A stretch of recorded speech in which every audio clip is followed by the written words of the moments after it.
Estou aqui para ensinar para vocês como fazer creme para Barbie. Um recipiente, creme, uma colher pequena, essas assim, hidratante, perfume e água. Vamos lá? Vamos começar. Precisamos do recipiente, abrimos o creme, você bote a quantidade que você quer. Eu estou botando essa quantidade. Botamos hidratante. Vamos levar uns pinguinhos. Levamos isso. Botamos a quantidade de água. Jogamos.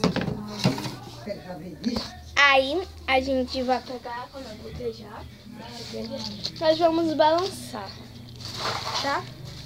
Balancem bastante até ficar assim, meio molezinho. Aí quando ficar meio molezinho, você vai pegar. Aí quando ele estiver grosso, que você estiver usando ele, você pode jogar, tá, gente? Se você quiser, você pode deixar aqui dentro. Agora, gente, vocês não botem muita água, né? Aí depois de você jogar água, você vai secar.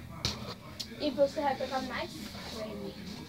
Pode usar qualquer creme, gente. Eu tô usando esse creme aqui porque o meu tá ruim isso aí. Eu vou pegar outro creme. Então, vamos lá, gente. Deixa eu abrir o creme. Agora esse creme aqui é bom, tá, gente? Isso aí. Aí você vai botar o boletezinho que você quer. Eu botei esse bolotezinho.